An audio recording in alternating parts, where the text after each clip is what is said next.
Bonjour à tous et bienvenue pour ce nouvel épisode de l'émission Aura d'experts. Nous avons le plaisir aujourd'hui de recevoir Nicolas Dumont-Trotti, expert comptable, qui va nous parler de son parcours, de la façon dont il a poussé au sein du cabinet les outils Microsoft et comment il a créé un cabinet d'expertise comptable au Sénégal.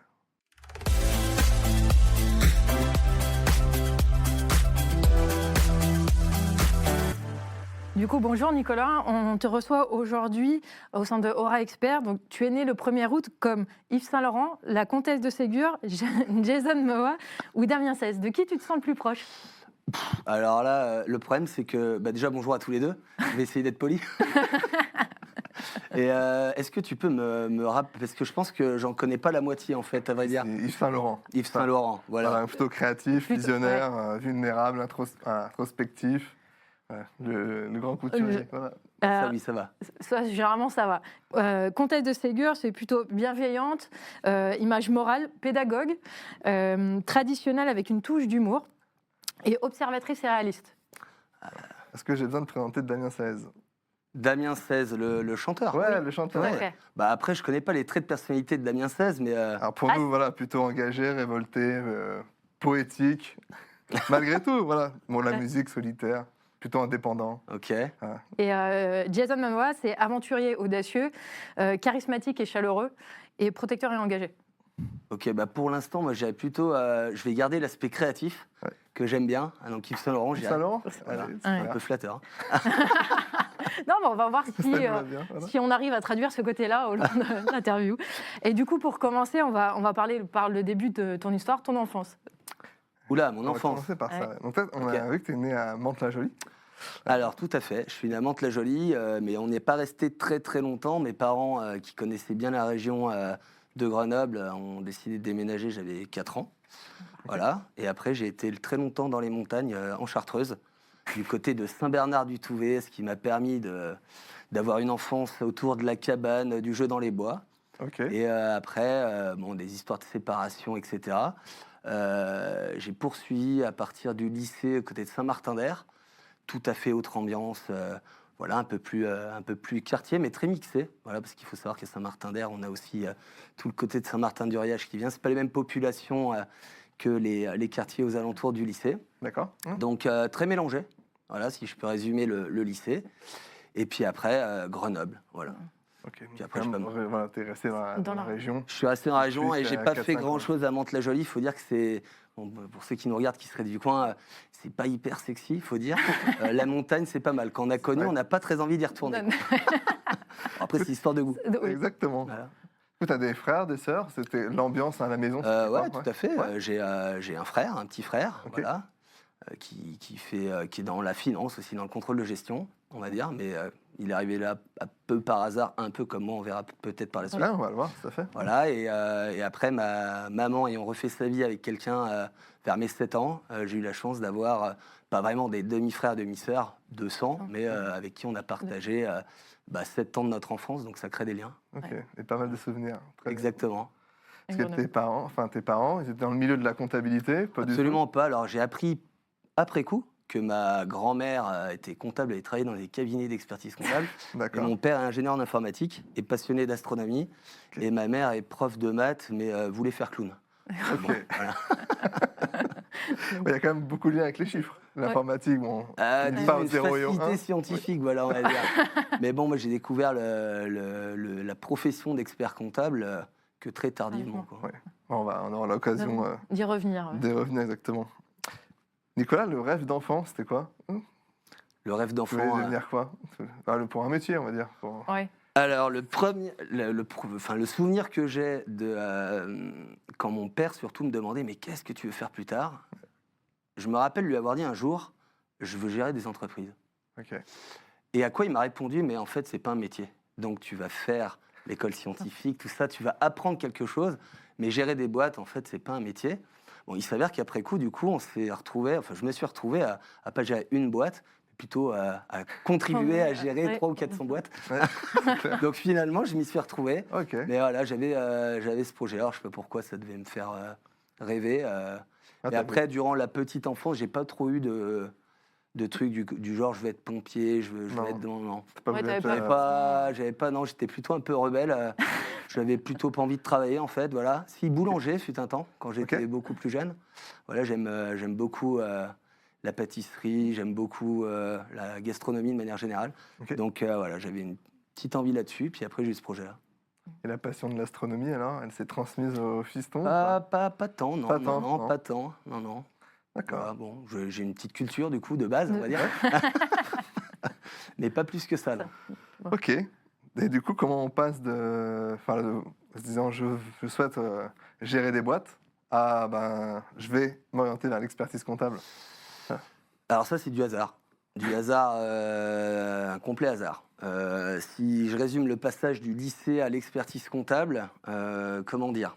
J'ai fait un bac scientifique parce qu'on m'a expliqué qu'il fallait faire ça pour s'ouvrir des portes qu'on ne savait pas trop quoi faire. Voilà. À la suite de quoi, je me suis inscrit en fac d'éco, où je suis devenu responsable des soirées éco-G, avec un ami qui, lui, faisait la fac de droit, et lui, il s'occupait des soirées droit.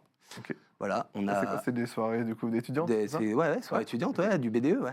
Voilà. Donc on a énormément étudié.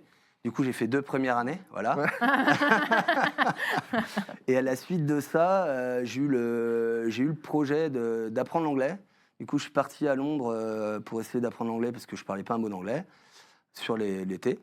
Là, t'as une vingtaine d'années à peu près, ça J'ai Ouais, 19 ans, 20 ans. 19 ans, ouais. c'est Ouais. sorti. Ok. Voilà, donc j'y vais. Je me retrouve à travailler dans un restaurant chinois sans parler l'anglais, donc ça peut durer longtemps. Ok. Je suis rentré fauché et il fallait gagner sa vie, du coup, du moins quelque chose pour les vacances. Ok. Et je suis allé dans tous les bars de Grenoble pour poser mon CV. Ok. Et de quoi je suis devenu barman. Voilà. Ouais, d'accord. Ok. On m'a proposé après un travail dans un bar de nuit. Voilà. J'ai fait donc la deuxième année de fac d'éco, je la faisais en travaillant en bar de nuit. Ouais. J'ai pas trop réussi. Mhm. Et sur la proposition de mon beau-père, qui m'a dit « Nicolas, tu as les neurones connectés, il faut pas que tu t'arrêtes, il faut absolument que tu passes un diplôme, n'importe quoi », j'ai cherché et j'ai choisi de faire un BTS assistant de gestion PME-PMI Ok. en alternance dans un bar de nuit. D'accord, pour allier les deux. Et mondes. du coup, lundi, mardi, j'étais à l'école et du mercredi au samedi, je travaillais de 17 à 4 heures du matin. Et j'avais passé un accord avec l'école pour avoir des petites activités de jour axées quand même gestion. Donc on avait mis en place un site internet, fait des analyses de chiffre d'affaires, enfin tout un tas de trucs. D'accord. Donc j'ai eu un rythme un peu soutenu, Particulier, ouais. mais ça m'a permis de rencontrer Madame Bloch, donc une enseignante en droit, Ok. mais qui était anciennement expert comptable. D'accord. Et qui m'a dit, Nicolas, faut que tu fasses ce métier, tu vas adorer, tu vas t'éclater. Et donc du coup, suite à la fin de mon BTS, j'étais en dilemme entre est-ce que je me lance dans les bars, je monte des affaires et voilà, ou est-ce que je reprends de zéro en DCG. Et je me suis fait renverser par une voiture. J'ai eu la cheville cassée. J'ai été coincé à la maison et je me suis dit, clairement, je ne vais pas faire barman maintenant. C'est plus facile de faire les études d'expert comptable maintenant, puis si ça me fatigue, je reprendrai des bars après, que de faire l'inverse. Ouais. Donc j'ai repris en DCG. Voilà. D'accord. Et me voilà. C'est une super histoire. Ouais, c'est sur un accident de la vie qui t'a fait choisir c'est une histoire finalement. d'opportunité. Voilà. Mais du coup, je regrette pas du tout mon choix. Ouais. Voilà. Donc tu as fait ton DCG à Grenoble, DSCG aussi Tout à fait. à Grenoble, stage DEC 2014-2020. T'as commencé ton stage. Ça doit être ça, ouais. J'ai plus en tête les années. Ouais, le temps passe vite. Le temps passe Mais vite. ce qui est sûr, c'est que j'ai pas fait ça en 3 ans. Ouais. J'ai pris Ouais, le T'as temps. pris un petit peu de temps pour mûrir Pour avoir peut-être de le l'expérience. mémoire. Voilà, c'est le mémoire, Ah, le ouais, mémoire clairement. qui a pris Ouais. une Ah, c'est le sorte. mémoire qui t'a Ah oui, c'est le fait mémoire. perdre. J'ai pris beaucoup de responsabilités assez rapidement et du coup, Ça a été difficile de concilier un peu tout ça. c'est un peu sportif. Ouais. Ouais. Ouais. Pour revenir un peu sur le parcours étudiant, DCG, DSCG, tu l'as fait du coup en alternance dans le. Alors non, le DCG, en fait, vu que j'avais travaillé moi avant, Ouais, j'avais le droit au chômage. d'accord. Et du coup, en fait, dans le cadre de, je connaissais pas ça, en fait, le chômage, quand on recommence une formation, donne un coup de main. Donc, j'ai pas eu un chômage incroyable, mais parce que je travaillais en bar, voilà, Ouais. donc j'ai pas eu un chômage extraordinaire. Mais donc, j'ai pu bénéficier d'une allocation chômage pendant les 3 premières années de mémoire, ou 2 et demi. Et en parallèle, je bossais dans un autre bar, mais ce coup-ci, c'était 17h, 23h C'était plus soft. Mais ça fait quand même un jeu de rythme parce qu'il faut enchaîner. Moi, je me suis jamais trop ennuyé. Ouais. Mais ça m'a appris plein de choses. Oui, très enrichissant. Ouais. On rencontre beaucoup de gens différents. C'est un peu une école de la vie, quoi, si je puis dire. Ouais. Tu apprends à t'adapter. Ouais, puis là, c'était nos clientèles, quoi. Bar à vin, sur l'apéritif, ambiance jazz, voilà. Ok, on va revenir au jazz après. Ouais. Du coup, ton deck, tu choisis de le faire. Comment tu as choisi ton employeur à ce moment-là? Est-ce que tu avais les critères ou est-ce que c'est encore une fois l'opportunité qui a fait que ou...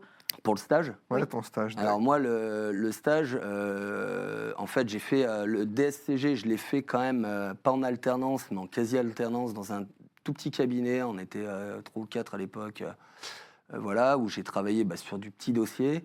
On avait beaucoup d'artisans, voilà, du BTP.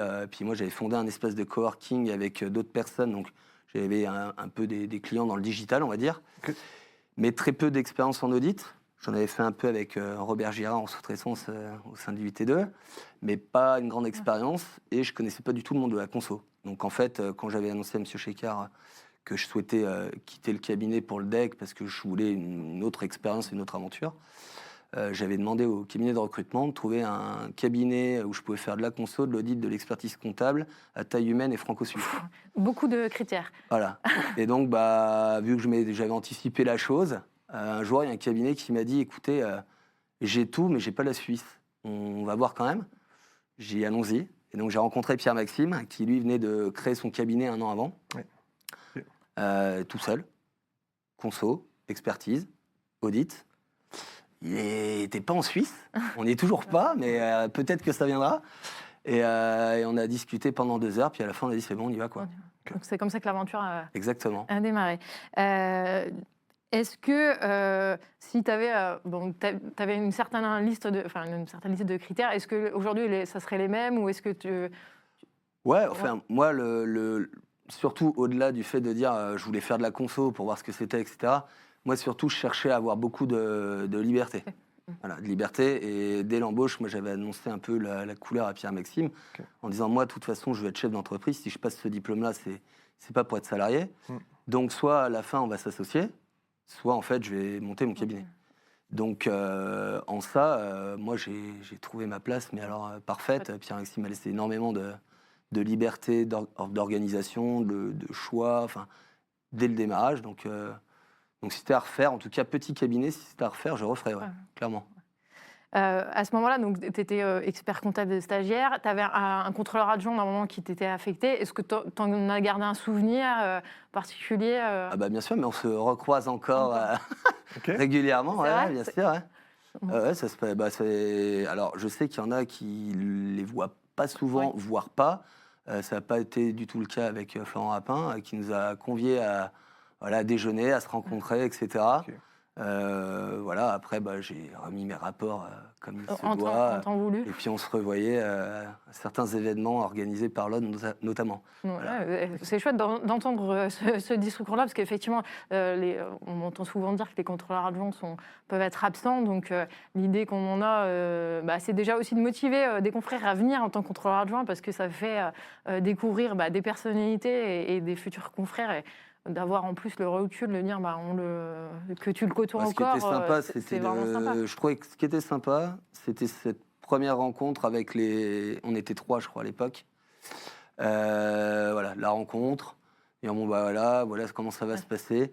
Son avis à lui sur comment doit se passer le stage, qui n'est peut-être pas partagé par tout le monde non plus, mais on est tous libres de se faire une opinion après.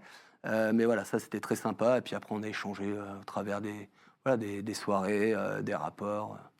Et c'était peut-être aussi la première fois aussi que tu avais une relation avec l'institution, l'ordre, puisque... Ah oui, tout à fait.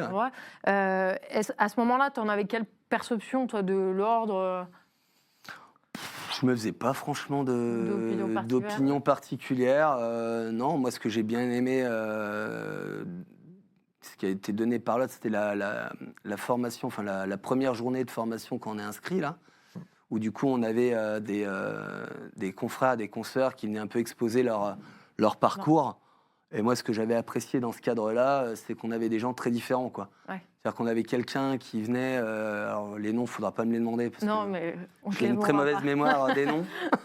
Mais voilà, quelqu'un qui avait décidé, en fait, d'être focus sur une spécificité métier. Il se lançait, il partait de zéro. Et il avait eu le courage de se dire, bah, tant pis, je ne rentre pas de chiffre d'affaires, mais vraiment, je ne prends pas d'autres clients, je veux vraiment faire que ça. Et au final, ça avait payé. Ça, c'était oui, il y a 10 ans, ça, à peu près. Bah ouais, c'est ça. Hein. Donc déjà, on sait qu'on parle beaucoup de spécialisation aujourd'hui. Lui, il était droit déjà... dedans, et c'était vraiment limite du DAF à temps partagé, je crois, de mémoire. Okay. Donc, il ciblait vraiment des clients avec un panier moyen important, oui. Et très porté sur le conseil. Okay. Et il expliquait que oui, il y a des fois, quand il y avait des dossiers en tenue qui arrivaient et qu'il fallait manger, il était tenté, mais qu'il tenait le coup. Et au final, au bout d'un moment, ça avait payé. Okay. Voilà, on avait rencontré quelqu'un également, une dame, je me rappelle, qui était avant ingénieure, qui avait eu un changement de parcours et qui, elle, s'était interdit de travailler les week-ends, y compris pour ses collaboratrices et collaborateurs. Ouais. Et en gros, elle faisait des grosses journées, mais quand elle rentrait chez elle, plus de travail à la maison, pas de travail les week-ends. Okay. Et elle expliquait que elle avait quand même 3 sites de mémoire, ou 2, je sais plus, et qu'elle y arrivait. Donc, fallait sortir un peu de l'imaginaire, comme quoi il fallait bosser 100 heures par semaine ou 70 heures par semaine pour être un vrai expert comptable, et qu'en fait, c'était une histoire de choix et évidemment de rémunération également. Et on avait après rencontré des experts comptables qui avaient racheté une clientèle, un cabinet sur Grenoble. Donc encore une autre expérience avec un rachat, avec une structure, avec déjà des équipes en place, donc beaucoup de management. Et je trouvais que d'avoir ce panel-là d'expériences très différentes, ça permettait durant le stage déjà de se dire, oui, il y a plusieurs le métier, c'est pas une façon de faire en fait. Ouais. Voilà. Mais ça t'a rassuré finalement, de te dire, en tout cas, tu te dis, je suis au bon endroit. Voilà, c'est ça, exactement. Ouais, parce que moi aussi, avec ma personnalité, je peux arriver à faire comme j'ai envie. Finalement, il n'y a pas une seule voie à suivre. C'est ça. Puis après, dans le cadre des formations, avec les échanges de pratiques qu'on peut voir dans les cabinets, voilà, les idées, les réflexions sur les sujets de mémoire, c'est intéressant. Ça permet de partager sa façon de voir les choses, de se construire avec les autres. Et du coup, ça, c'est agréable. Oui, c'est vrai que c'est l'idée aussi du stage, de construire aussi un peu cette relation-là, qu'on garde presque tout au long de notre carrière, puisqu'on échange beaucoup entre confrères. Donc ça, c'est intéressant. Donc là, on arrive au moment de ton stage deck, donc c'est là où tu arrives dans le cabinet que tu es actuellement, pour enchaîner sur la partie plutôt cabinet. Oui. Ouais. Moi, je reviens sur 2013, du coup, c'est là où tu rejoins ITAC. Tout à fait. Là, tu commences ton stage deck. Le sujet de mémoire, tu t'en souviens? Ou ton sujet de mémoire mon sujet, de mémoire, ouais. Oui, bien sûr, je me rappelle. Ouais. Moi, mon sujet de mémoire, alors le titre, je ne l'ai peut-être pas comme ça nickel, mais mon sujet de mémoire, c'était de réfléchir à comment faire évoluer un métier réglementé en se basant sur les stratégies d'Océan Bleu. Voilà. Okay. Donc c'était ça, donc on m'avait dit, oulala, tu te lances dans un mémoire qui est pas facile à mener parce qu'on va t'attendre au virage lors de la présentation. Bon, en toute transparence, j'ai pas eu des résultats fantastiques lors du mémoire, mais c'est pas grave, au moins c'était un sujet qui, moi, m'intéressait. Ouais. J'ai pas pu mener ma réflexion comme je l'aurais aimé, par manque de temps, très clairement. Voilà, mais bon, c'est comme ça. Mais c'était motivant de se dire que pendant toute cette période, j'allais pouvoir quand même creuser un peu la littérature, que ce soit des prestataires de services. En plus, j'ai eu de la chance, moi, d'avoir des clients qui étaient docteurs dans ces thématiques-là, qui m'ont donné du contenu, de la littérature américaine également. Okay. Donc ça a été cool, cette partie, pas cool, mais intéressante. Ouais. Recherche, voilà. Après, très honnêtement, l'application, vraiment comme je l'avais pensé dans mon mémoire, j'ai pas eu l'occasion de le faire, mais ça m'a nourri, quoi. Ouais, tu as pu travailler sur un thème qui te tenait à cœur et finalement qui t'a emmené jusqu'au bout. C'est ça. Du coup, Océan Bleu, tu nous as parlé, on l'oppose à l'Océan Rouge. Pour ceux qui nous écoutent, qui ne connaissent pas forcément ces deux notions, est-ce que tu peux brièvement nous expliquer ce que c'est?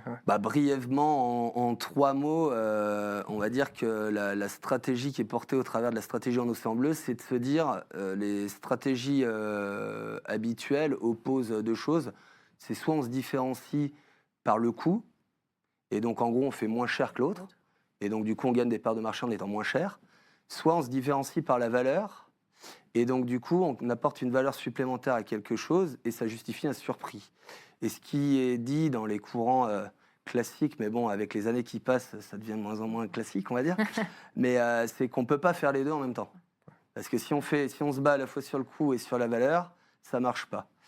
Et donc, Kim et Mauborgne se disent, en fait, nous, on constate qu'il y a des gens qui se battent sur la valeur, enfin, qui se différencient sur la valeur et qui se différencient sur le coût, et ça marche.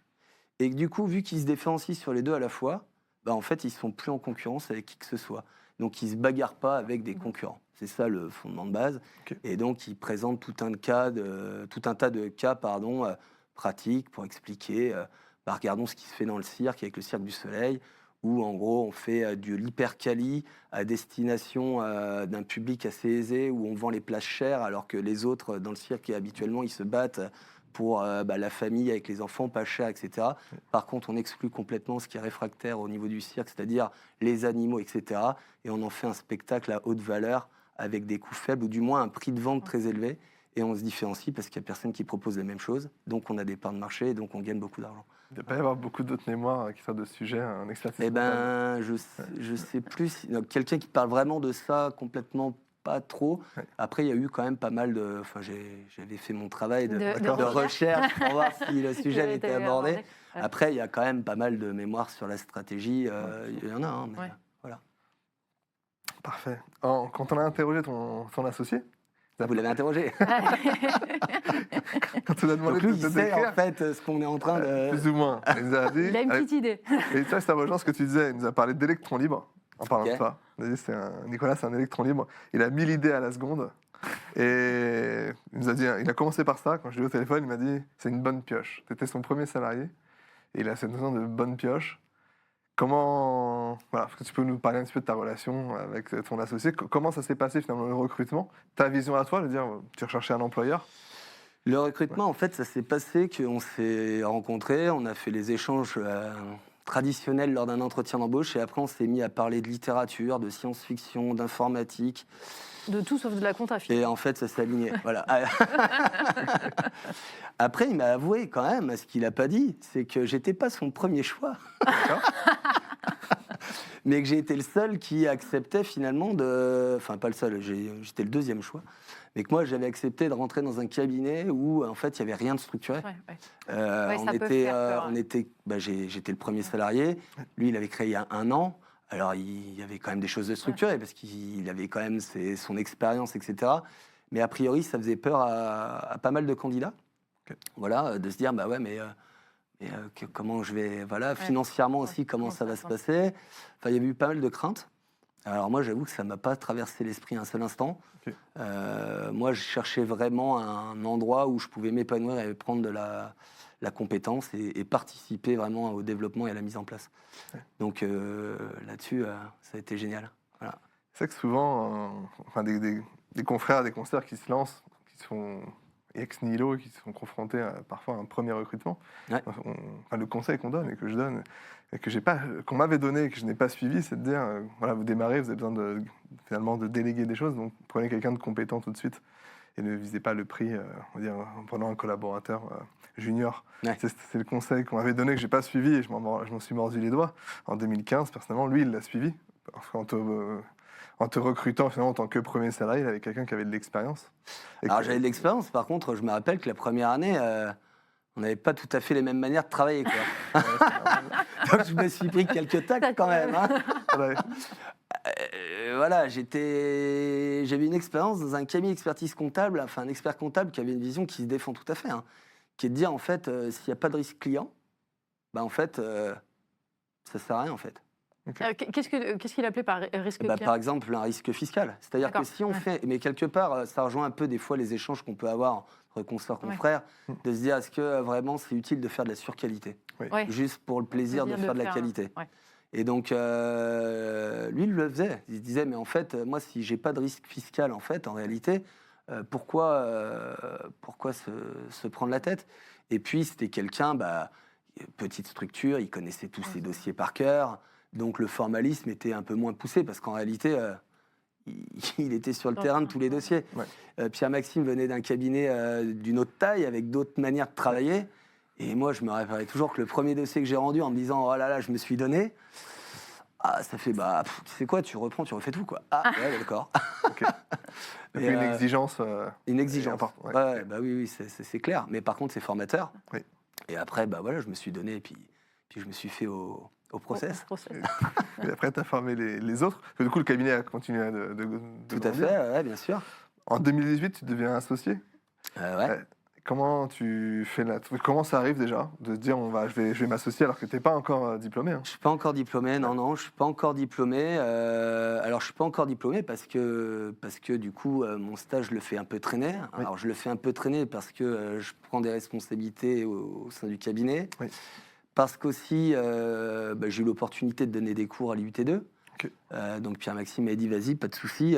Par contre, ça en rajoute une petite couche, même si, grâce à certains enseignants de l'IUT2, ils m'ont quand même bien facilité la vie, il faut le dire, en me donnant des contenus, leurs contenus. Enfin, ils ont été très sympas avec moi pour me dire, t'inquiète pas, tu repars pas de zéro. Déjà une trame, Voilà, j'ai déjà des trames, et ça, faut vraiment le souligner parce que ça a été vraiment une aide, sinon ça aurait été compliqué. Ouais. Mais bon, tout ça faisant, se libérer du temps, voilà.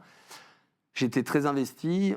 On devait avoir une première associée, ça s'est pas fait. Et puis moi, j'ai demandé à Pierre-Maxime, j'ai dit voilà, bon, maintenant, moi, je me donne à 2000%. Je suis pas encore diplômé, mais voilà, j'ai envie de prendre la place, quoi, faut y aller. Et donc, il me dit oui, go, avec par contre un engagement à bien finir mon diplôme, voilà, pour me dire ok, t'es associé, mais par contre, attention, faut que tu y ailles au bout. Et puis voilà, et puis derrière, j'ai finalisé. J'ai finalisé parce que j'ai appris que ma compagne était enceinte, en fait. Et je me suis dit, oula, je me suis dit là, il faut vraiment que je me dépêche parce qu'après, ça va plus le faire du tout. Donc j'ai pris mon mois d'août, j'ai fini mon mémoire, je l'ai présenté, pas comme je voulais, mais je l'ai présenté, et c'est passé. Et du coup, tu as fait tes écrits et ton mémoire en même temps ou tu avais déjà les écrits? Non, les écrits, je les ai faits au bout des 3 ans, là, tout de suite. D'accord. Les 2 écrits, je les avais validés. C'est le mémoire vraiment qui traîné, a fait un peu traîner. Ouais, c'était... Du coup, la relation comme ça avec tes collègues, parce que tu étais peut-être Alors, chef de mission à ce moment-là. avec mes collègues, ça a beaucoup changé. Voilà. Coucou mes collègues.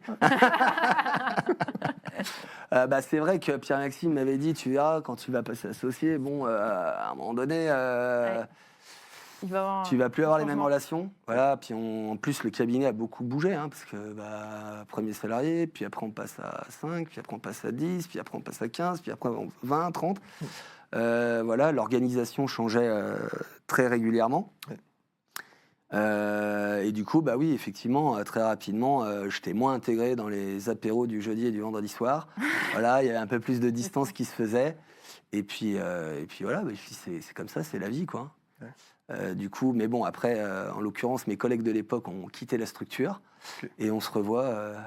plus facilement. Très facilement, même. Voilà.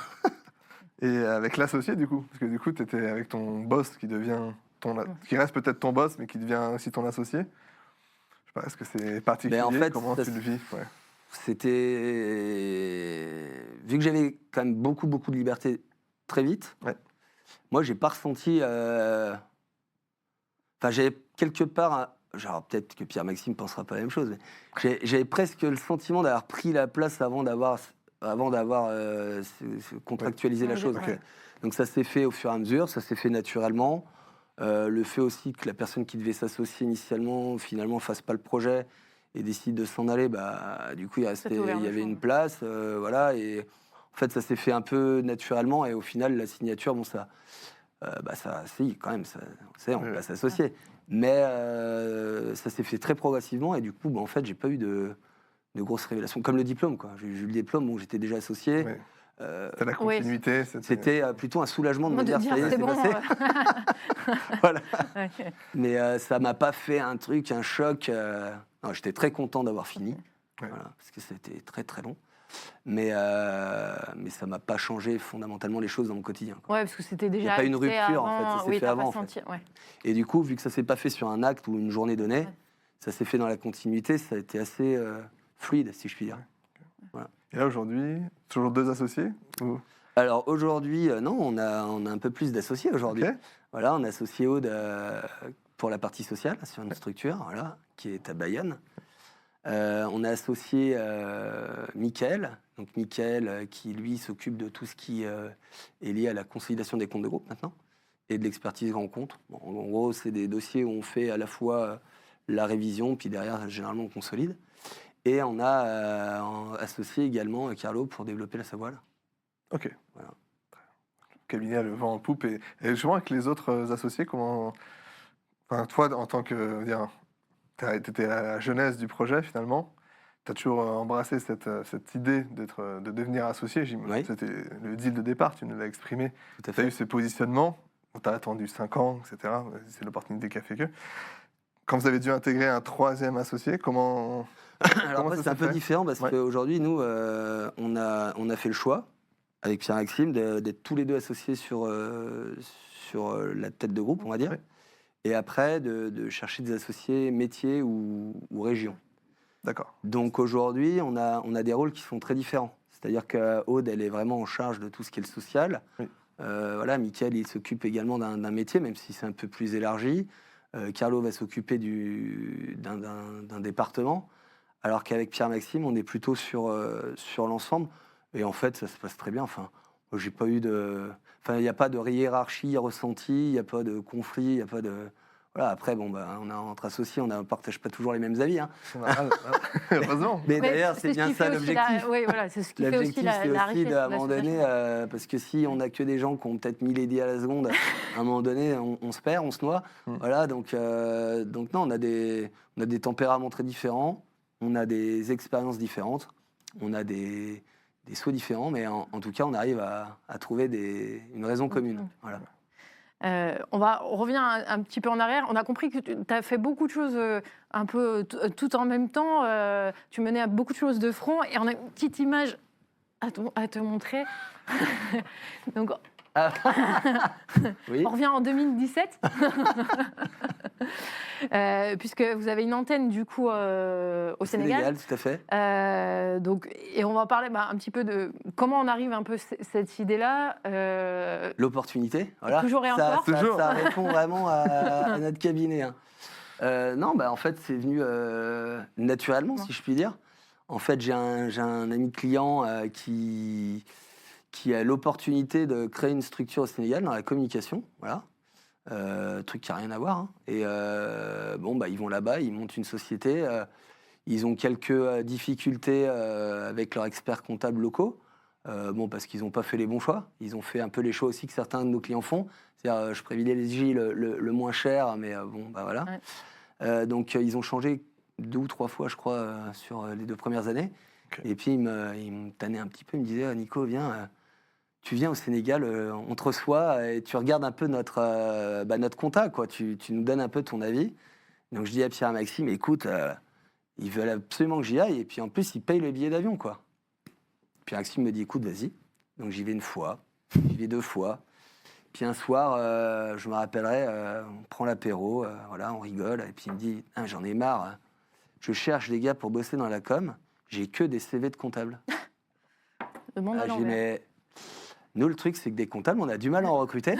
Donc, mais en fait, si tu as plein de CV de comptables, peut-être que la première étape pour ton problème sénégalais, ce serait peut-être de recruter quelqu'un.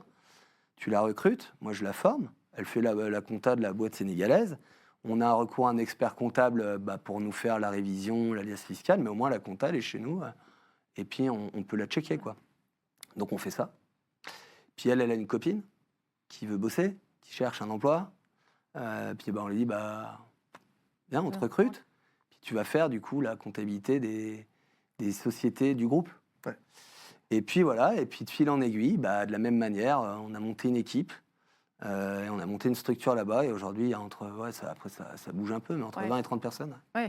Et là, donc, c'est monté en 2017. Tu avais 5 salariés avant le Covid. Arrive le Covid. Grosse perte d'effectifs pendant la période de Covid. Effectivement. Vous êtes bien renseigné. Un petit peu.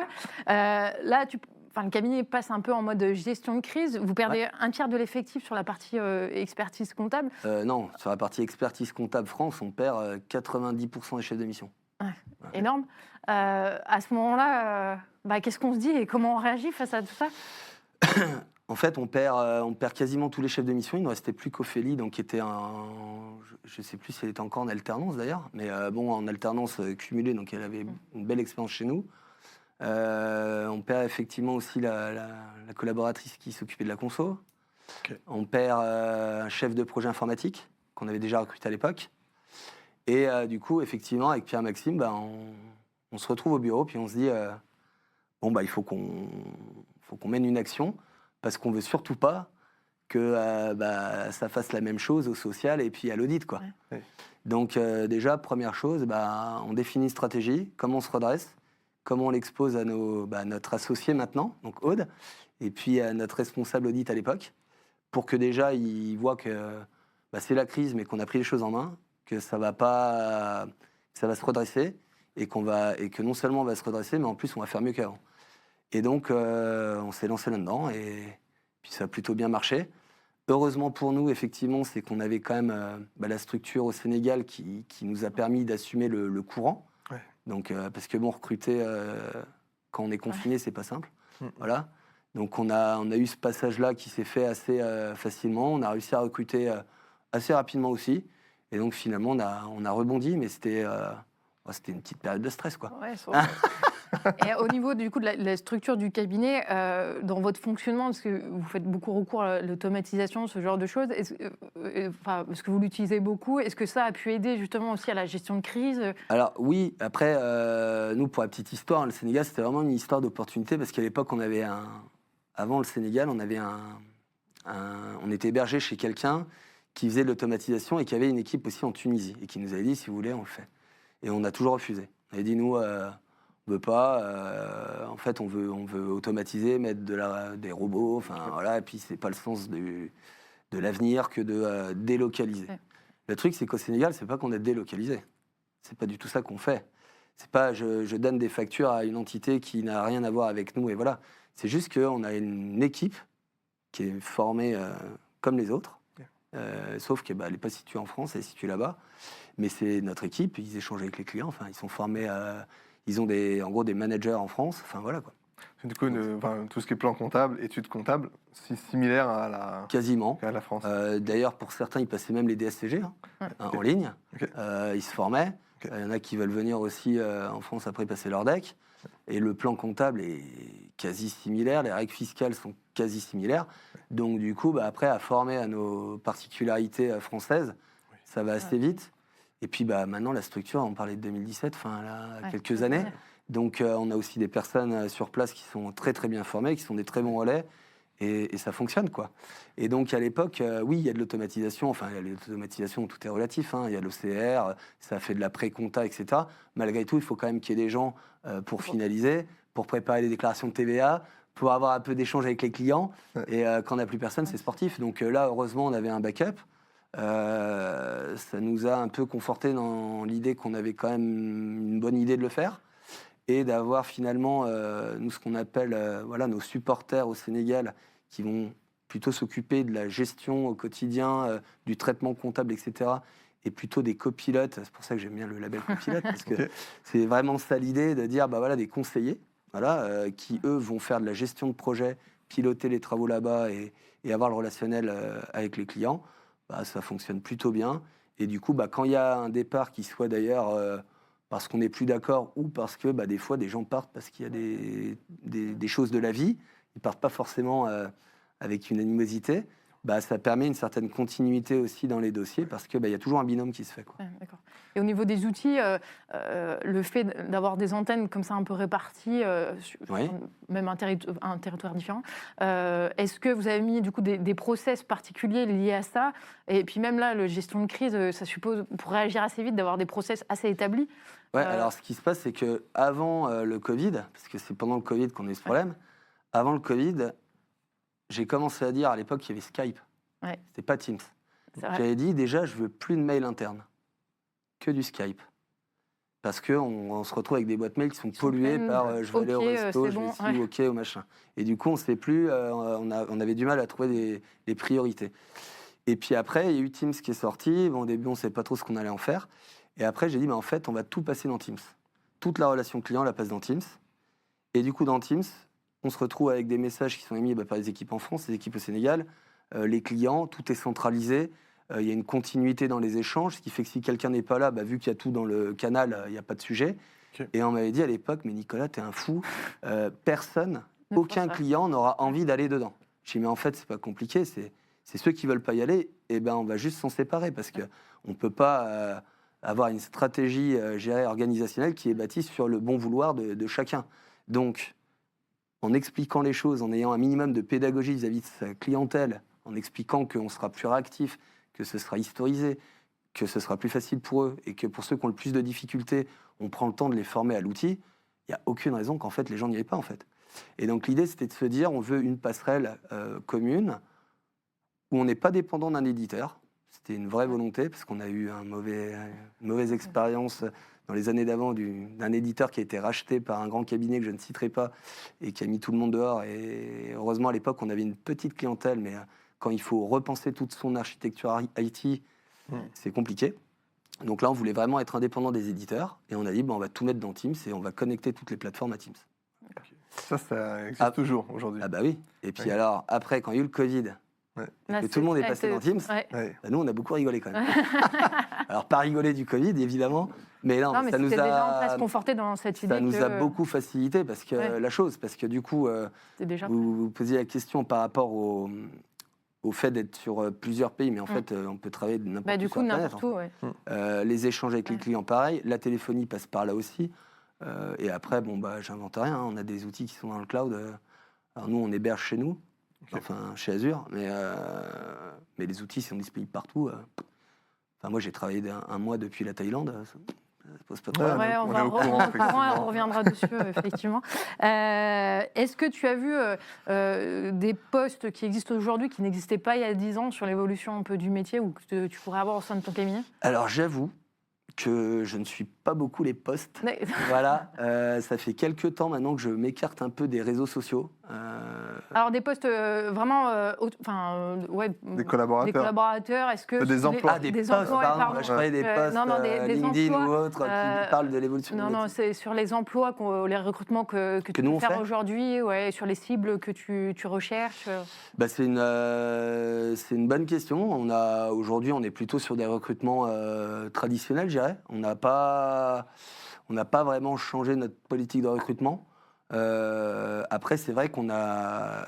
Enfin, nous, ce qu'on s'est dit, c'est aujourd'hui, on veut avoir des collaborateurs qui poussent du conseil à nos clients en France. On veut cette typologie de collaborateurs. Le problème, c'est que trouver des collaborateurs confirmés, qui ont l'expérience, c'est pas simple. Et quand on voit les statistiques qui sont communiquées par les cabinets de recrutement qui nous expliquent que tous les 2 ans, globalement, les gens s'en vont, et que dans les métiers traditionnels, il faut 2-3 ans pour bien appréhender son portefeuille et être en mesure de proposer des choses, on a essayé de réfléchir plutôt sur une organisation qui permette à des collaborateurs plus juniors, moins expérimentés, d'assez rapidement être à l'aise avec la notion de conseil. Parce que la notion de conseil sur de la clientèle TPE-PME, globalement, je vais être un peu caricatural, mais avec 10 sujets clés, on balaye 80% des demandes. Donc en réalité, si on commence à sectoriser par environnement économique sa clientèle, si on commence à donner des supports pour dire, quand on te pose telle question, en fait, tu peux agir comme ça. Si on a une démarche, d'ailleurs, proactive, qui fait qu'à chaque fois que l'expert comptable a un rendez-vous client, il embarque son collaborateur, puis qui, au bout d'un moment, laisse parler le collaborateur, puis qui, au bout d'un moment, ne vient même plus au rendez-vous et donne confiance au collaborateur, en fait, ça va assez vite. Donc, plutôt que de dire... Enfin, après, c'est pas, l'un n'empêche pas l'autre, mais on n'a pas eu une stratégie en disant on va chercher d'autres profils.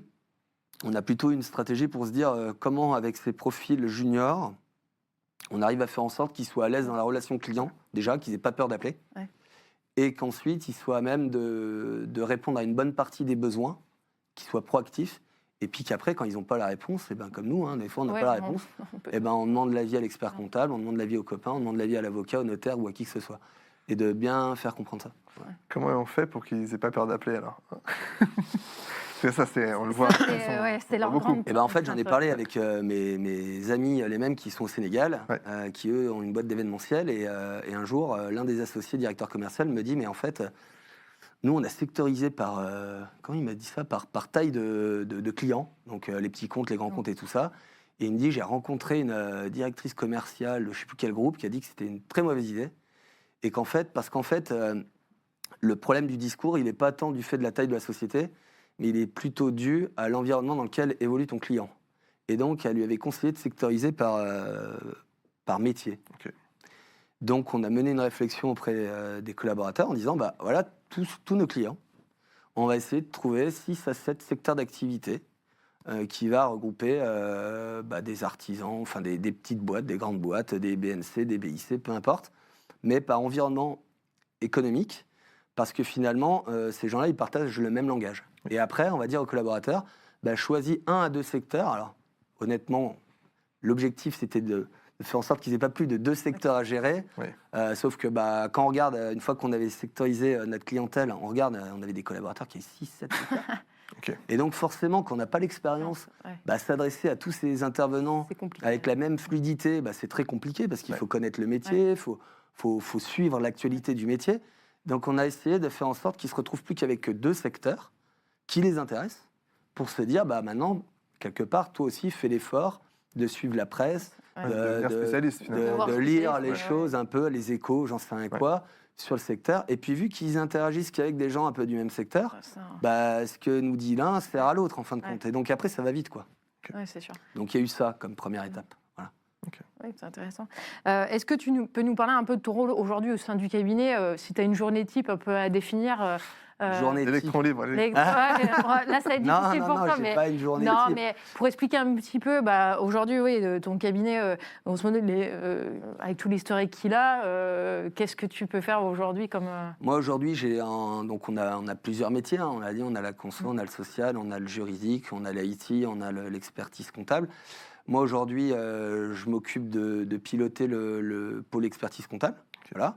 Pierre-Maxime reste sur certains dossiers où il a l'Institut Persona, etc. Donc voilà, mais globalement, on essaye quand même de faire en sorte que pas trop, parce que pour un collaborateur, quand il a 2 responsables, c'est plus compliqué. Donc on essaie de pas trop le faire, même si des fois on est un peu obligé. Voilà, donc je m'occupe de ça, d'organiser l'équipe, de suivre l'équipe, de faire tout le travail qu'il y a avec une équipe et de suivre les clients. Donc ça, c'est la première casquette. Je m'occupe également de la personne du juriste chez nous. Donc je pilote cette activité-là. Donc il y a une personne. Et on réfléchit ensemble à des nouvelles offres, comment on va mettre en place l'organisation du pôle juridique, etc. Je m'occupe également de la relation avec le cabinet sénégalais. Okay. Et je suis en charge de manager la personne chez nous qui s'occupe de l'IT. Donc on a un département IT où en gros dedans on fait 4 métiers, on va dire.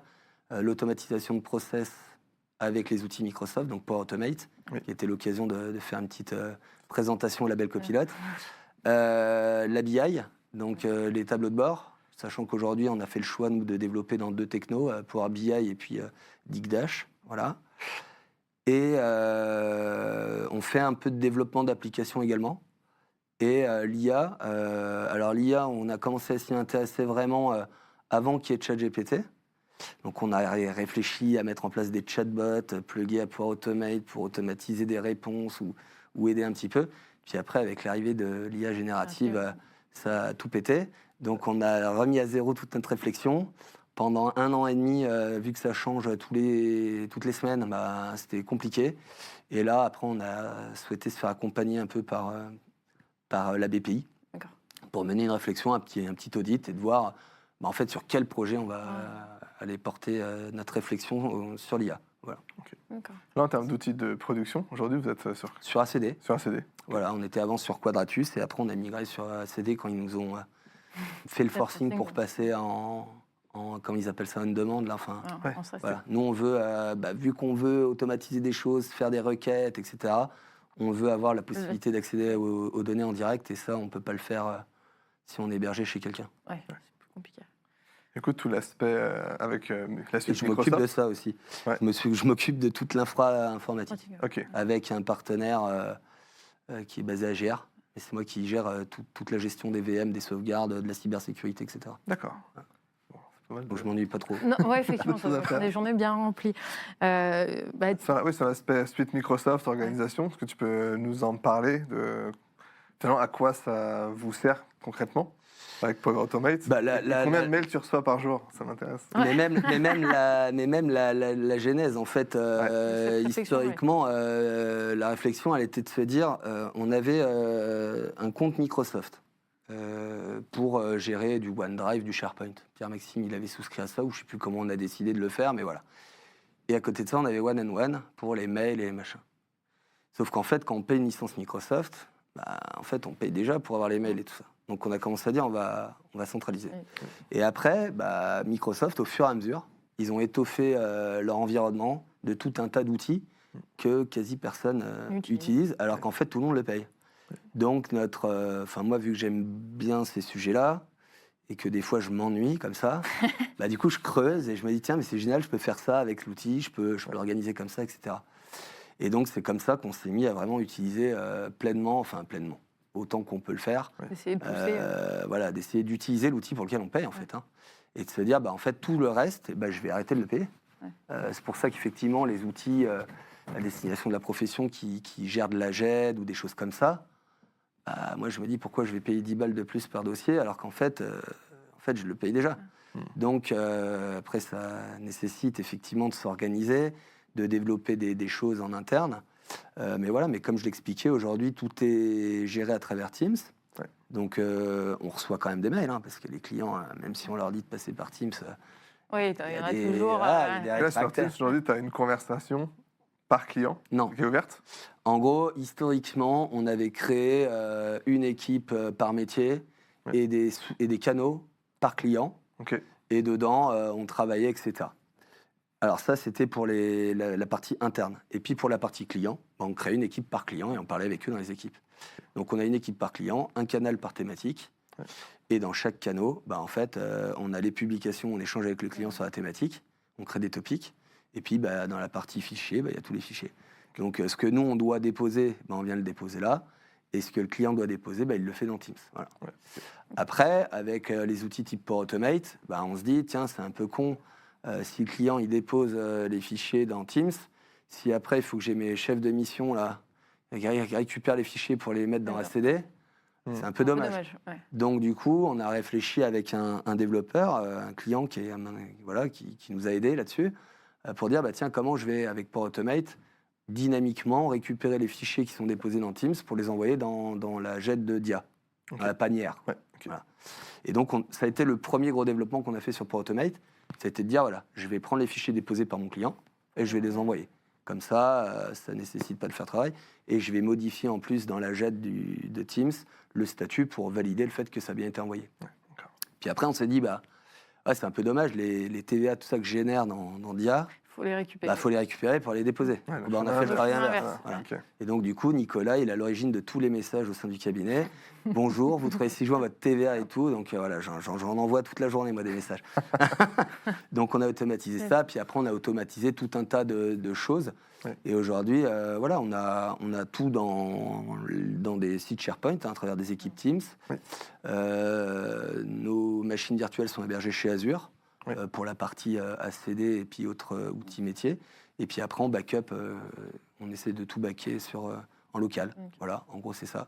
Puis après, des automatisations de process, on en fait beaucoup. Voilà. C'est ce qui t'a permis effectivement de faire du télétravail pendant quelques semaines. On n'a pas la photo. Mais... de faire 3 semaines effectivement aux Antilles sur un bateau. Alors ça c'était autre chose ça. Ça aux Antilles, ça c'était un concours de circonstances quoi. Ça c'était pour les 60 ans de mon père. Tu pars aux Antilles, c'est coupé du monde. Qui me dit écoute pour mes 60 ans, je vous emmène en bateau. Sachant que j'ai peur de l'eau, quoi, tout va bien. Et j'ai peur. Je suis pas à l'aise. Déjà quand je vois pas le bord là, c'est compliqué.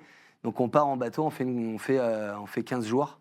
On est parti 15 jours, dont 10 jours de nave, entre la Martinique et Tobago. Voilà, donc on a fait l'aller-retour en voilier. Et puis pendant ce temps-là, le Covid explose. Voilà. Le retour sur Terre a été un peu brutal. On est arrivé à la Martinique, il y avait effectivement plus de papier toilette et plus de coca dans la boutique du port. Voilà. On nous a expliqué qu'ils fermaient l'aéroport le lendemain. Nous, on partait le jour même, donc ça allait bien. On est arrivé en France. Je suis arrivé avec le train à Grenoble à midi, je crois qu'il fermait les gares à 15h. Wow. Donc c'était un coup de bol. Hein. Coup de bol, ouais. Après, honnêtement, j'aurais été coincé à la Martinique. Bon, Ouais, C'est c'est pas- vraiment, voilà. ouais. un pas un PC problème. portable, une connexion, et bon. Ouais. Ouais, t'es très réussi. Antalya, c'était en 2023, donc c'est un peu plus tard, où là, tu as pu faire quelques bilans comme ça à distance. Est-ce que c'est le fait justement d'avoir tous ces automatismes et mis en place C'est même pas les automatismes, Non, c'est pas les surtout automatismes, mais le fait de pouvoir travailler à distance. Et puis, mine de rien, on n'est pas efficace de la même manière quand on est présent. En fait, pour la Thaïlande, la petite histoire, c'est quand j'ai eu ma première fille, ma compagne était en congé parental. Et du coup, j'ai dit, bah, écoute, c'est l'opportunité d'aller passer un peu de temps au Sénégal pour justement que je forme bien les équipes. Ouais. Parce que jusqu'à l'époque, j'y allais tous les 3 mois, une semaine, 10 jours. Après, que de la distance, c'est compliqué. Donc là, on a passé... ma fille avait 3 mois, mars, 3 mois et demi, jusqu'à juillet. On a passé tout ce temps-là au Sénégal. Et pendant cette période, j'ai dû faire la migration de ACD qu'on avait sur notre serveur local dans Azure. Et là, pour faire ça, on s'est mis un peu en mode start-up, même si j'aime pas trop le terme, mais on s'est pris une maison avec mon pote là, qui est au Sénégal. On s'est enfermé pendant une semaine dans la maison. Lui, il faisait d'autres choses, hein. Mais moi, j'étais focus et je faisais que ça. Je me suis isolé, en fait. Et donc, ça m'a permis de vraiment bien gérer le projet, d'avoir la tête consacrée à ça. Je voyais personne, je faisais des horaires de dingo, mais dans un cadre agréable. Ouais. Donc, ça passe mieux la pilule, on va dire. Et donc, du coup, quand on a fait cette semaine-là, lui avec moi, il me dit, mais attends, on est trop cons, en fait. Pourquoi on fait pas ça tous les ans? Pourquoi on se fait pas un mois à l'étranger, dans un autre pays? En réalité... Donc la première année, on n'y arrive pas. Et après, effectivement, 2023, je crois que c'est ça. Oui, c'est ça. 2023, janvier, on fait un mois en Thaïlande.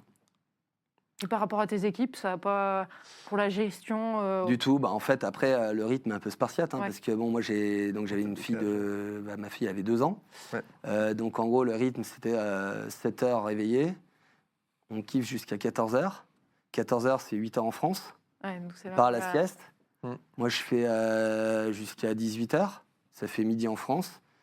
On dîne. Et après, je faisais... elle se recouchait à 20h. Je faisais 20h, 1h, 2h du matin. Donc, en fait, le truc, c'est qu'ils pensent qu'on dort pas. Bon, on dort pas beaucoup, mais... Ouais. Mais du coup, moi, le 7h le matin, je regardais les derniers échanges. Je pouvais poser des... Et en fait, avec les outils qu'on a mis en place, le fait que déjà, on a des échanges quotidiens avec le Sénégal. Ouais. Donc, notre structure est habituée à travailler à distance. Et aujourd'hui, on a quelqu'un qui est en Savoie, un bureau à Bayonne, un bureau à Lyon, et tout le monde échange comme ça, et ça pose pas de problème. Donc, au final, il faut juste être disponible. Et puis, après, voilà. Après, je suis rentré en France, j'ai travaillé beaucoup, et le matin, j'étais pas sur un bateau. Mais c'était une chouette expérience. Ouais. On garde. Voilà. J'aimerais bien refaire d'ailleurs, mais faut attendre un peu. En 2026 peut-être. Voilà. Petite question sur ta vision au niveau de la profession, du tournant. Il y a pas mal de choses qui se passent au niveau de la profession en général. Ouais. La financiarisation de la profession, l'histoire de concentration. On voit pas mal de Ouais. cabinets qui vendent. La pyramide des âges également qui peut être problématique. Comment tu vois les choses, toi, sur les 5 ans à venir? Moi, je suis assez positif. Je pense qu'il y a beaucoup de choses à faire. Je partage assez l'avis. Alors, encore une fois, j'ai une très mauvaise mémoire des noms, mais il y a quelqu'un qui était intervenu en janvier là, au sein du label Copilote pour exposer sa vision et notamment faire des rapprochements entre ce qui se passait aux États-Unis, en Inde. Et donc, il dit, a priori... nous, généralement, ça se reproduit avec un petit décalage de 3-4 ans par rapport à ce qu'on voit ailleurs. Moi, je trouve que l'idée de se dire arrêtons de parler un peu que de compta et que d'expertise comptable, mais vraiment d'englober la notion de prestation de service en intégrant tout ce qu'on sait faire, en fait, avec le juridique, avec le conseil à l'organisation, avec l'IT, avec évidemment la compta. Il y a plein de choses à faire, mais je pense qu'effectivement, si on se concentre que sur la partie comptable et réglementaire, comme j'appelle, ça va être compliqué, quoi. Voilà. Donc je pense que je partage l'avis de se dire, il y a des plateformes qui sont en train d'émerger, qui sont en train d'automatiser plein de choses, et quelque part, soit on accepte d'être un peu dépendant de ces gens-là, et c'est un choix, et c'est pas grave, et de dire, en fait, je vais travailler un peu pour eux, mais je vais quand même bien faire mon travail, je vais pas m'occuper de de tous ces aspects informatiques, stratégie de communication, etc. Parce qu'au final, c'est géré par la plateforme et je vais me concentrer sur le rôle de conseil qui m'intéresse et je vais accepter de partager ma valeur avec ces plateformes. Je pense que ça va être une solution qui va se dessiner, notamment pour des gens qui n'auraient peut-être pas envie de salarier ou de manager. Voilà. Et pour les autres, je pense, mais bon, on verra bien, qu'il va falloir qu'on soit un peu plus dans une dynamique à s'interfacer avec un maximum d'outils, à adapter les prestations en fonction des cas de figure et proposer une expérience utilisateur à nos clients en choisissant les bons outils pour eux, tout paramétrer, faire en sorte que ça fonctionne bien, qu'ils n'aient pas à s'en occuper, et après apporter tout un tas de conseils additionnels, que ce soit dans la gestion de patrimoine, dans la cybersécurité, dans tout un tas de trucs. Et donc, ça veut dire qu'à un moment donné, il va falloir aussi qu'on ne peut pas tout faire d'un coup. Voilà, il faut avoir les compétences, il faut avoir les finances. Donc, il va peut-être falloir regarder les compétences qu'on a en interne dans les structures, et puis de se dire, bon, bah voilà, on a des gens qui sont très bons sur ces sujets-là, bah, pourquoi pas en faire une vraie mission. Et donc, ça nécessite de repenser notre offre, de repenser notre wording. C'est aussi un truc qu'on est en train de faire avec le label Copilote. Voilà, d'être un atelier et d'aligner cette offre-là avec la vision qu'on est perçue par les collaborateurs pour derrière pouvoir les diffuser auprès de nos clients. Et je pense que, comme il l'expliquait, ça ne me paraît pas complètement fou de dire qu'un client moyen à 3 000 € à l'année, finalement, on arrive à le démultiplier parce qu'en fait, on va lui proposer tout un tas d'autres choses et on va faire grossir notre portefeuille comme ça. C'est d'augmenter les paniers moyens, finalement, augmenter les salaires aussi des collaborateurs, que ce soit tout cohérent. C'est ça. Avec plus de valeur ajoutée, finalement. Tout à fait. Donc voilà, mais par contre, ça va nécessiter de s'ouvrir un petit peu sur d'autres métiers, quelque part. Voilà. Parfait. Et aujourd'hui, qu'est-ce qui te fait vibrer dans ton métier? Qu'est-ce qui me dit, ce matin, j'ai envie de me lever parce que je fais ce métier-là? Les projets. Toujours 1000 idées à la seconde. On en revient. C'est pas 1000 idées à la seconde, mais moi, ce qui m'intéresse, c'est plus de développer un projet que de le maintenir dans le temps. Alors, j'aurais peut-être pas le dire, mais voilà, la nouveauté, moi, c'est ça qui m'anime. Donc, si je rentre dans une routine un petit peu plan-plan, où je fais toujours la même chose, au bout d'un moment, ça va me fatiguer. En fait, le projet, c'est peut-être de créer des routines pour les autres. Voilà, exactement. C'est bien résumé. Et voilà, j'aime bien ça, c'est ça qui m'anime, moi.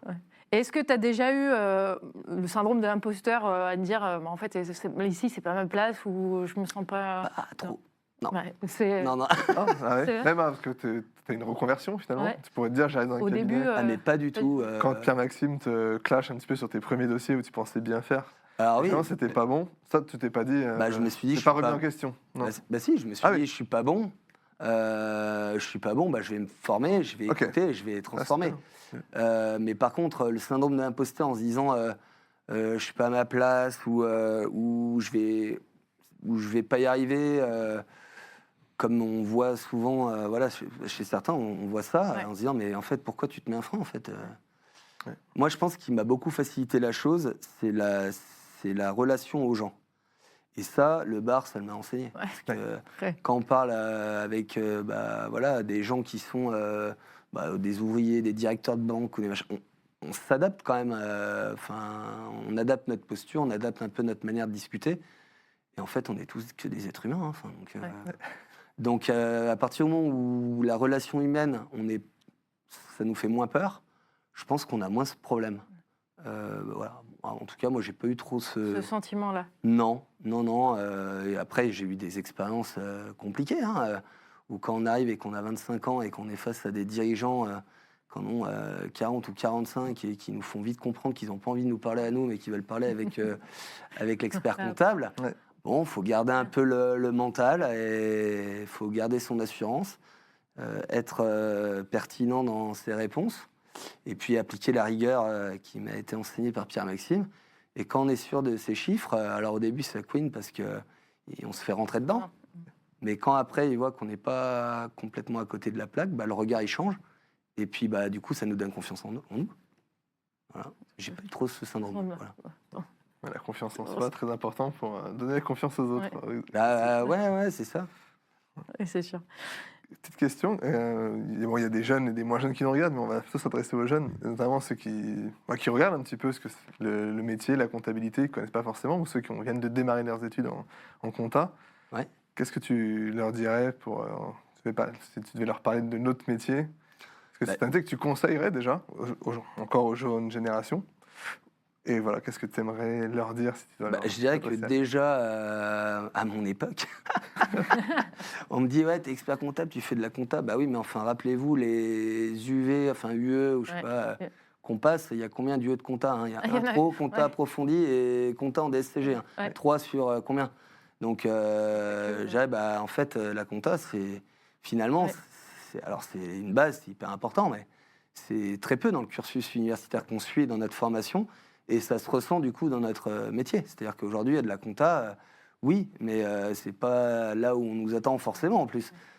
Donc, moi, je dirais que ça répond à mon souhait d'adolescent d'accompagner des gens dans la gestion et le développement de leur business. Et que ça, c'est quand même hyper gratifiant de voir des personnes qui créent de la valeur, qui créent de l'emploi et qui le font pas grâce à nous, mais qu'on les accompagne là-dedans et qu'on les aiguille, on les aiguille quand même à faire les bons choix, etc. Et on y trouve de la satisfaction. Ou à l'inverse, quand on a des gens qui sont, et en ce moment, on est quand même en plein dedans, enfin en tout cas ce qui me concerne, nous on est une clientèle qui a été assez impactée en ce moment par la conjoncture, et on a pas mal de dossiers de RJ ou même de liquidation, d'accompagner nos clients dans ces moments qui ne sont pas simples. Il y a une grande part psychologie, hein, j'ai souvent, on est limite des fois psychologue du dirigeant. Donc si on n'a pas d'empathie et qu'on n'aime pas les relations humaines, je dirais qu'il ne faut pas trop aller sur ce métier. En tout cas, si je dois leur envoyer un message, c'est qu'on est loin d'être une profession reclus dans notre bureau, comme parfois certains l'imaginent. Et on est en revanche très proche des gens, beaucoup dans l'échange. Et qu'il faut avoir quand même, avoir de l'empathie et puis avoir envie de ce contact-là, parce que sinon, je pense qu'on n'est pas trop à notre place. Voilà. Merci. On va parler d'un tout autre sujet. On nous a dit que tu étais musicien. Et du coup, on a une petite photo. Est-ce que tu peux nous dire un peu qu'est-ce que ça t'apporte dans ton quotidien d'avoir cette... Alors, ce que ça m'apportait, parce que depuis... il y a eu du changement, alors. Non, c'est depuis la naissance de mes enfants, c'est un peu compliqué. Mais non, la musique, c'est pareil, je m'y suis mis un peu sur le tard. Je m'y suis mis quand je me suis lancé dans le DCG. D'accord. Voilà. J'ai été du coup hospitalisé, bloqué chez moi, et j'avais toujours eu envie de jouer du saxophone. Du coup, je suis allé acheter un saxophone. Et tu t'es lancé. Et j'ai appris avec la jambe. Ok. T'as pris des cours quand même ou après, avec YouTube après 2 ans, j'ai pris des cours, vu que en parallèle, j'ai un peu développé des sites internet. J'avais passé un accord avec un prof là qui m'a donné des cours pendant 2 ans. Et moi, je lui faisais son site web, donc c'était cool. Ma mère aussi chante. D'accord. Voilà, et a eu des conjoints dans la musique. Donc j'ai pas mal joué avec ma mère sur de la bossa nova, du jazz. Et là, j'avais rejoint un groupe de funk. Voilà. Donc on a passé quelques années à jouer, à faire quelques scènes, mais très Groove Brothers. Amateurs, voilà. Et puis après, il y a eu le Covid quand même, ça nous a un peu tous bloqués. Moi, j'ai eu deux naissances, voilà, donc un peu moins de temps dispo. Mais là, pour mon anniversaire, j'ai eu le droit à une clarinette, donc je vais me mettre à la clarinette. Voilà. Superbe. Et pour finir, on a quelques petites questions bonus. Quelle serait ta citation ou ton mantra qui te guide au quotidien? Si tu as une citation ou un... Pas particulier. Répondre. Non, c'est pas. Mais t'es pas obligé d'en avoir. Alors non, ouais, j'ai pas un truc qui te. Non, j'ai pas de truc comme ça. Après, il y a plus simple. Parfois, il y a plus simple. Selon toi, un livre à avoir lu dans sa vie? Il y en a beaucoup. Si tu devais en choisir un. Je sais pas, Calocaïne. D'accord. C'est une dystopie. Okay. Comment tu dis le Calocaïne. Ok. Une dystopie qui a été écrite c'est dans les années 40 là. Ok. Il y en a eu pas mal. Il y a eu pas mal de dystopies à l'époque. Qui est très intéressant, mais faut le commander parce que ça s'est dit dessus, je crois. Mais... Okay. Et une musique, une chanson que tu écoutes en ce moment, plus qu'une autre? Allez, une musique. Ouais. Beaucoup. En ce moment, j'écoute beaucoup de choses très différentes. Mais pour la référence au saxophone, Stan Getz, quoi. D'accord. Super, mais merci beaucoup en tout cas Nicolas d'être prêté au jeu de l'interview. Et ben avec plaisir. Ça, c'était un plaisir de partager, pour nous de se recevoir. Ben, merci à vous. Merci. Et puis à bientôt. À bientôt. Merci à tous. À Merci. bientôt.